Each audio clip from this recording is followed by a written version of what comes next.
Guys, deluded, I'm back again. I would actually give Petr Cech a new contract at Arsenal. Now, I hope you're all past the headline and the mad headline, and you've got the anger out of you, because no doubt you've seen the headline and you've gone, how could you say that Cech deserves a new contract? Have you seen how he's playing? He must be crap. Let me comment in the comments like a bad boy in the comments.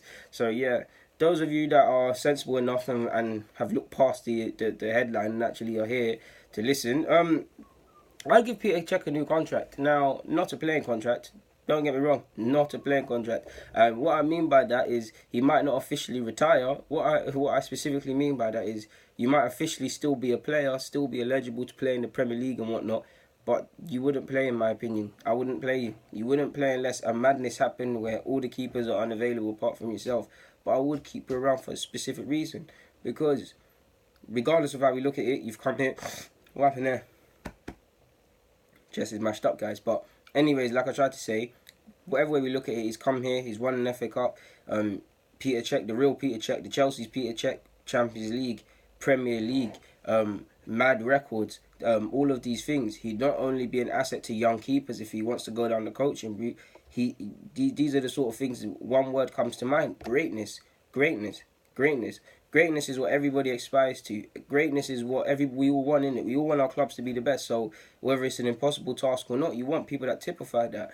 Regardless of it, even if Cech is in poor form, which he is, he's a model professional. You don't hear him talking nonsense. He holds his hands up. And even though I don't think he should start, I have to commend the man going down fighting. Like, he could have cowed away. He could have went somewhere else when Leno came in, and thought to myself, all right, cool, let me go to a lesser club or go and get a payday where I can get a 2-year contract to secure myself. He stayed, he fought, and I don't agree with it. He shouldn't be in the lineup, but he's fought. He looked decent in pre-season. Question marks, quite rightly so, over his performance in the league, but he's fought and he stayed in the side, and he wants to carry on fighting. He's fighting for a new contract at this club. He's fighting for a contract anywhere else to prove he can convince in any club if he doesn't want to renew, or Arsenal don't want to renew. So it's commendable. That's the sort of attitude you want, whether it's a player is 18 or 35. You want everybody with that benchmark. You want him to rub off on that. If nothing more, a voice around. I know we've got a lot of these players where someone made a comment in my comment saying retirement home, quite rightly so, but you want him and around the club just to constantly act like a beacon of excellence, to show the younger players, to show people that have come into the club, to show people that might be complacent. You need someone that can pull players up, which he does. You need that voice in the dressing room, if nothing more. All of that can help you, which Liechtenstein looks to be doing as well. Depending on how Liechtenstein does, I'd probably give Cech a new deal. You could have 2 of them. Monreal looks to sign a new deal, so you could. It looks like we are becoming a retirement home and things like that, but you get the point, innit? It would only be for that specific reason. So yeah, like, it would not be for a sporting reason, of course not. I'd love to be wrong and sit here in January and say Cech's kept the most clean sheets in the Premier League. He looks agile, playing out from the back's amazing. When reality is, everyone has their day.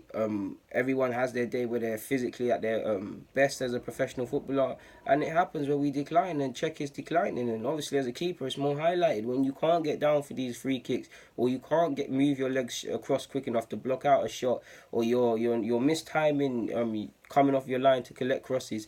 This is what happens. And Arsenal, I love Jens Lehmann, but we would have thought we learned our lessons from Jens Lehmann, if you remember, a few years ago or so, when he was declining and letting in silly goals, and Almunia jumped in as first choice keeper. What a silly decision that was. But you could see how these things were developing. So you'd think this club wouldn't persist with Cech and whatnot. Of course, you'd like to think before the season ends, Leno eventually eclipses Cech, and Cech holds the bench for what extended period of time to the end of the season. But until that happens, the question mark is going to get bigger and bigger. But yeah, man, that's the only reason I'd give him a new contract if he had to, and I even think that's a bit overplayed. But yeah, guys, deluded, I'm out.